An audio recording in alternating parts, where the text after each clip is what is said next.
After an incident, I was demoted from the head office to a rural branch. I'm now unwelcomed by everyone and sidelined by my department with minimal responsibilities. Then one day I ended up solving a problem for a younger boss who had transferred from the headquarters. The younger boss who had thought of me as incapable was surprised by my problem-solving skills. Following that, my life took a complete 180 degrees turn. My name is Michael Johnson. I'm 43 years old. While my peers are busy with marriage, parenting, and climbing the career ladder, I'm single and stuck in a small rural branch far removed from any prospects of promotion. My job involves organizing documents that are about to be stored away, likely never to be seen again. It's the kind of work that wouldn't really matter if I did it or not. If I suddenly quit tomorrow, it wouldn't cause any trouble for anyone. A few years ago, due to certain circumstances, I was transferred to this branch. Initially, I considered quitting, but by that time, I was past my prime working years, and job hunting in the countryside where opportunities are scarce seemed too daunting. So I ended up staying. I used to work at the head office. Suddenly, I was transferred from the head office to this small rural branch. Of course, there was a reason for this, and it seems that the story of why I was transferred had already spread widely within the branch. The original employees would whisper behind my back or look at me with suspicion. Despite that, I tried to engage with them at first, but it seemed they just wanted me to leave as soon as possible. Their overt attitudes sometimes interfered with the work. After several years of this, I've now focused solely on not causing any trouble. I'm treated almost like I don't exist. At best, I'm harmless. At worst, I'm ignored. But reaching this state also required a lot of effort and humility on my part. So, in a way, it's a satisfactory outcome for me. Then one day, a new manager, a transfer from the head office, joined our branch. She was a smart-looking woman in her late 20s, dressed sharply in a suit. Unlike my emotion, her transfer was part of grooming her for a future leadership role. My name is Sarah. I look forward to working with you. She introduced herself, exuding the air of an elite with a confident demeanor. Initially, she seemed a bit stiff, but as she settled in, she began to show more of her youthful, vibrant smile. However, just because she has moved, it didn't change my job in any way. Even though she was my direct superior, there was little interaction between us, given my sidelined position. Sarah held individual meetings with all employees soon after arriving. When it was my turn, I explained my work situation as it was. Sarah frowned and seemed to want to say something, but she didn't, and the meeting ended without any changes to my situation. In the end, my work and life remained unchanged. I spend my days doing meaningless work and head home once it's time to clock out. At home, all I do is eat and then go to sleep. My daily life hasn't changed at all from before. With so little work to do, I even spend my breaks leisurely. I often finish my lunch quickly and then take walks around the office to pass the time. Lately, I've noticed Sarah frequently using her phone in secluded spots. Being a young woman, she might be in touch with a boyfriend. However, Sarah always looked troubled during these moments.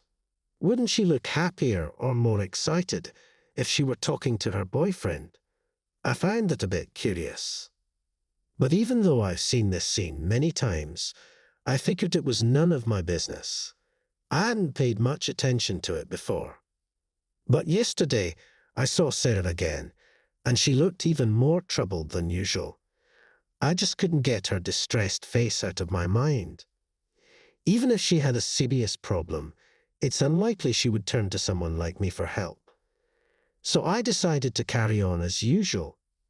The next day, I arrived at the office first, as always. If there's one good thing about being transferred here, it's that I've been able to lead a healthier lifestyle with an early to bed, early to rise routine and leaving work on time. My health is in top shape. Living alone, I cook my own meals, not just once, but every day. Bringing my homemade lunch and starting the day by wiping down my desk in an empty office has become my daily ritual. Previously, after I arrived at work, William, who is nearing retirement, would usually come in next. But that order changed after Sarah moved, and today, as usual, Sarah came in a while after I did. I greeted her but noticed her complexion looked worse than usual today. Her face was particularly pale. While watching her, I suddenly realized something. Come to think of it, she used to smile so much at first, but lately I haven't seen her smile at all. Concerned about her extremely pale complexion, I was about to suggest that she go home when I heard an "ee" from her desk. At that moment, William arrived, and both he and I turned our gaze towards Sarah. In the direction of our gaze, there was Sarah, pale as a ghost and trembling violently. She was shaking so uncontrollably that the phone she was holding fell to the floor with a dull thud. Seeing Sarah in such a state, I instinctively rushed over to her and asked, "What's wrong? Are you okay?" Then, I saw the screen of her phone. It was receiving notifications in real time, and the chat screen was filled with a one-sided barrage of harsh messages, aggressive stickers and emojis.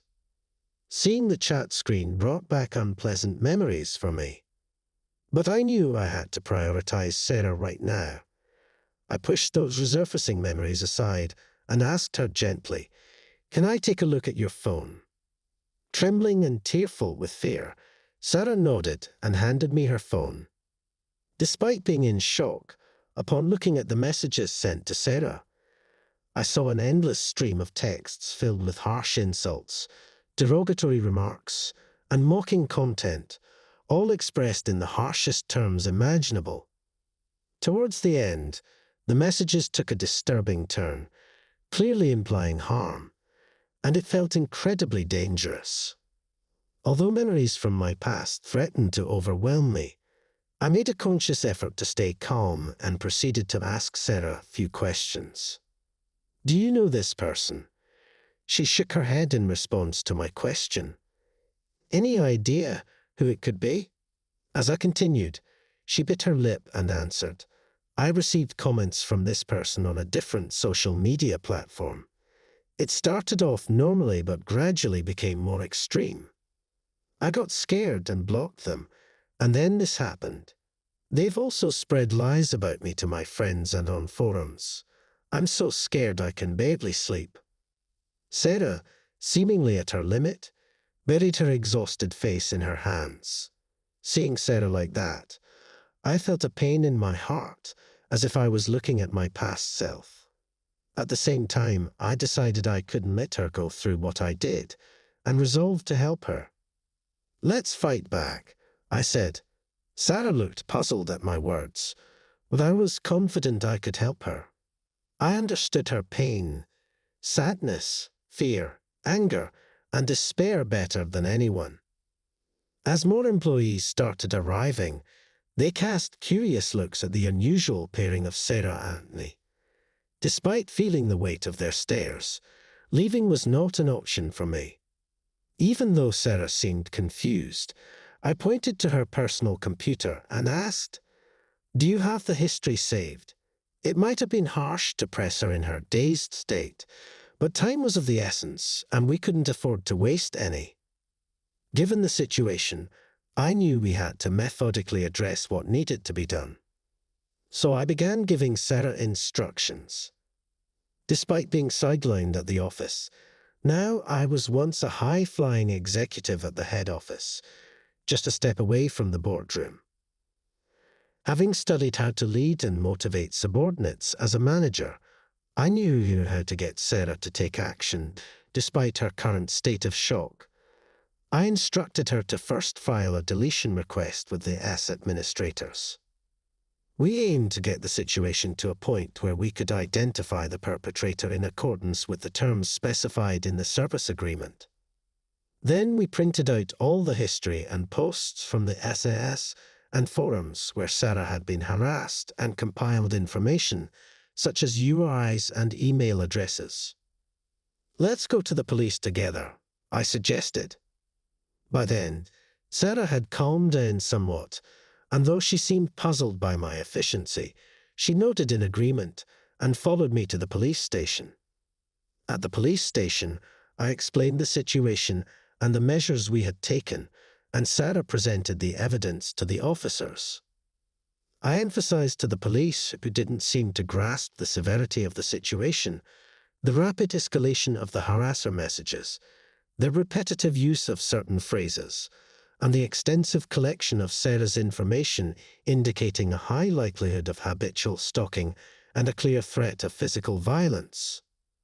The officers, struck by the seriousness of our case, even questioned our relationship. Despite the rumors that might arise about a young woman being involved with an older guy like me, I couldn't help but deny it in a panic, which ended up amusing both the police officer and Sarah. Considering the current situation, the culprit hasn't been identified yet. Moreover, the chances of resolution seem slim given we're dealing with a small local police station. All we could do was carry out whatever measures were possible at the moment. But I knew the importance of these actions all too well. After leaving the police station, I introduced Sarah to a trustworthy lawyer on our way back to the office. It was a necessary step for officially establishing the case. Sarah seemed puzzled by my extensive involvement. "Who exactly are you, Michael? Why are you going to such lengths for me?" It was a natural question given our nearly non-existent prior interaction. Though my acquaintance with Sarah was brief, I found nothing dubious about her character, nor did she seem like someone who would create enemies. That's why I felt it would be terribly unfair for her bright future to be ruined by vile individuals. I didn't want her to go through the same experiences I had, but unable to convey this to Sarah, I awkwardly brushed it off. I just happened to know a thing or two. Eventually, the man behind the harassment and threats towards Sarah was apprehended. He was a complete stranger to her, but apparently the SNS platform had notified him that they were a good match. Using the information from Sarah's SNS, he began to obsessively project his ideal image onto her. The content he posted on forums portraying himself as an ex-boyfriend made me acutely aware of the dangers of sharing personal information online with strangers. After the ordeal with Sarah was resolved, I returned to my routine at the office. However, to my surprise, I wasn't the first to arrive that day. When I got to the office, Sarah was already at her desk, greeting me with a bright smile. "Good morning," she said. Initially surprised, I too returned the greeting with a smile upon seeing her carefree smile. As I was about to sit at my desk, Sarah marched up to me. "Could I have a moment?" she said, pointing outside. I had thought our paths wouldn't cross again after resolving the issue. I was wondering what was going on, but I followed her lead. We stopped in front of the bulletin board used for company announcements. Sarah, with childlike excitement, unveiled a notice with a tada. I braced myself for potential bad news apprehensively. I turned my gaze to the notice board where a temporary personnel announcement was posted. My name, current position, and a transfer to the head office's new CSIRT department were detailed in the center. Sarah explained the new department to me with a face beaming with joy, as if to say the surprise was a huge success. The CSIRT department, she elaborated, was established as a specialized division within the company, extending beyond internal security to focus specifically on issues like information leaks. She then revealed her secret. "Actually, I'm the niece of President Charles. Though I was hired on my own merit, It's undeniable that my situation greatly influenced the establishment of this department. She shared the backstory of the department's inception and chuckled mischievously, seeing my astonishment. Sarah seemed pleased. She then shared something Mr. Charles had told her. It's true. I asked for your help, but beyond that, Mr. Charles has long wished to bring you back to the head office. Despite the difficulty in overturning decisions in such a large company, he regrets exacerbating the hardship of a valued employee. As a family member and someone you've helped, I sincerely apologize. I'm truly sorry. With that, Sarah apologized to me. Indeed, I was once on a fast track at the head office, well regarded by Mr. Charles. However, amidst my rapid progress, an incident occurred in the neighborhood where a girl went missing. Of course, I was aware of the news, but I largely brushed it off as someone else's problem. At that time, I was living in a suburban house with my wife and 2 daughters. However, I was practically only coming home to sleep, so I knew nothing about the neighborhood or the people living in it. Therefore, it should have been an incident that had nothing to do with me. But sometime after the disappearance, my name was somehow posted on a popular bulletin board as a suspect. Before I knew it, my address, family, social media accounts, and workplace were all exposed, and I was condemned as a criminal by the public without my knowledge. My family and I were harassed by the media and onlookers to the point that we couldn't even return home. I was suspended from work and had to attend police inquiries. For a while, my family and I took refuge in my in-laws' house far away. But after a few weeks, even my in-laws, who initially welcomed us warmly, started to look at me with suspicion. Feeling the awkwardness, I discussed leaving with my wife, but she and my daughters couldn't even look me in the eye. Realizing I had no place left, I silently packed my bags and moved to a hotel alone. It was then that I truly realized how much I had neglected my family bonds by focusing solely on work. But it was too late. Since then, I've been hiding alone in cheap hotels like a real criminal. I kept wondering how long this life would last, constantly hunted by the worst thoughts.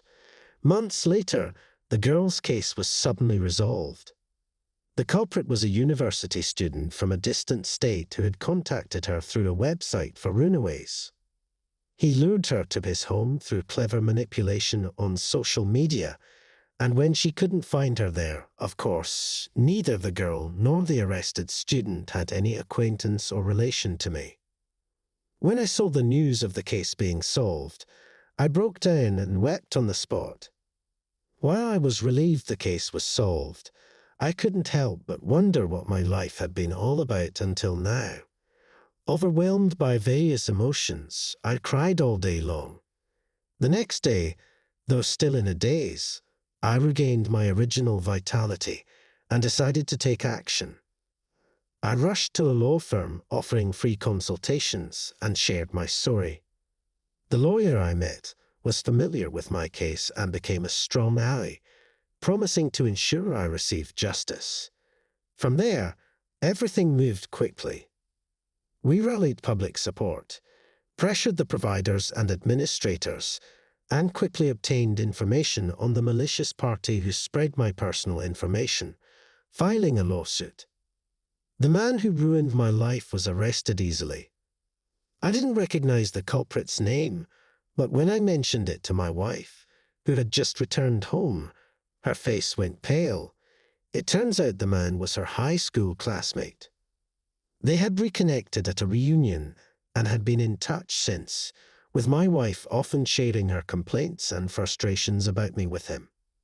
My wife insisted she hadn't cheated, but at that point, it didn't matter to me anymore.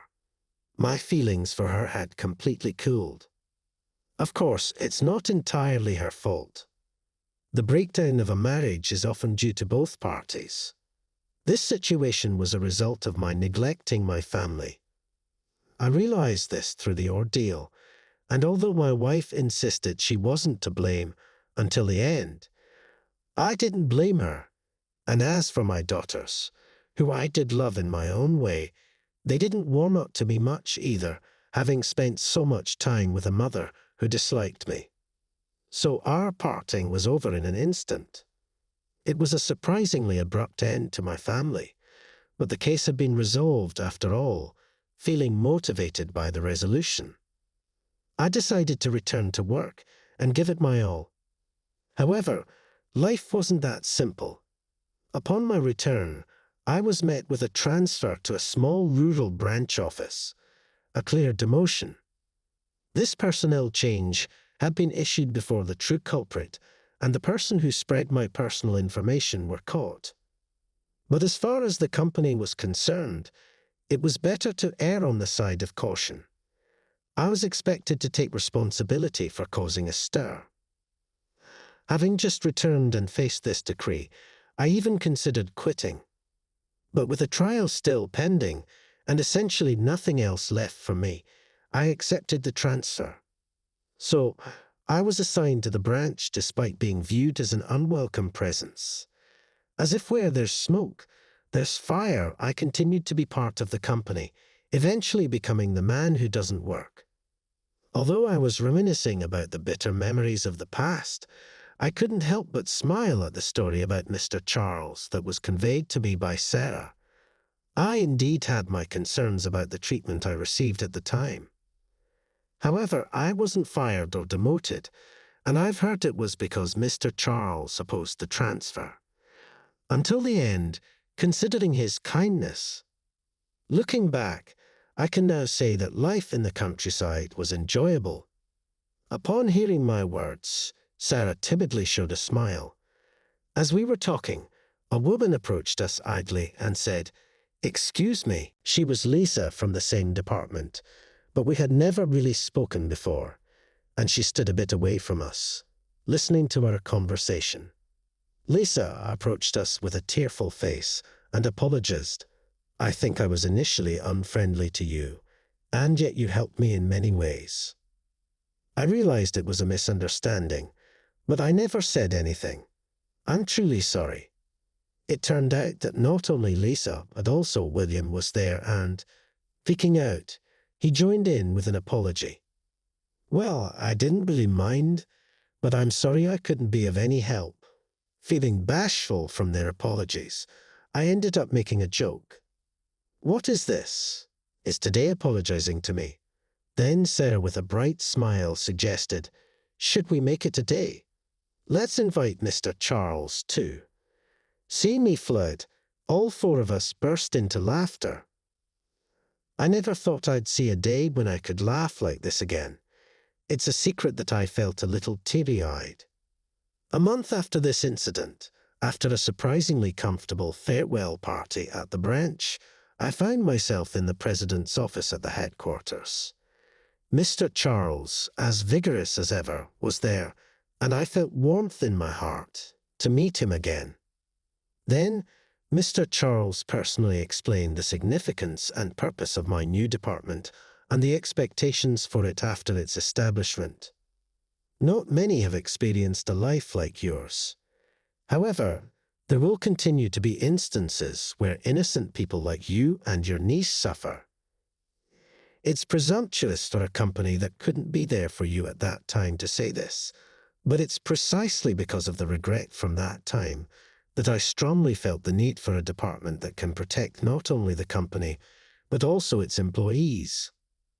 I believe you, who understand my requests and the meaning of the department, are the right person to lead it. I'm counting on you." Feeling a surge of resolve at his words, I firmly responded, "Yes." And so, I returned to the headquarters as the head of the new department. I was warmly welcomed by those who knew me from before. I received offers of cooperation from many people, and the feelings of disappointment and emptiness I had when I left seemed to finally disappear. I thought I had no allies, no place to belong, but I realized that there were always people who stood by me. Life is unpredictable. What seemed smooth just a moment ago can suddenly plunge into darkness.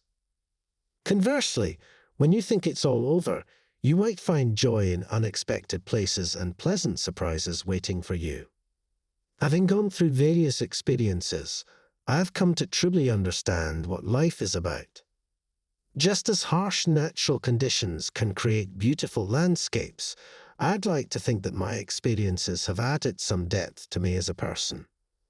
Now I stand in front of the new department that has become my place once again. Slapping my cheeks with both hands to psych myself up, I say, "All right," out loud and step into my new department, ready to start anew.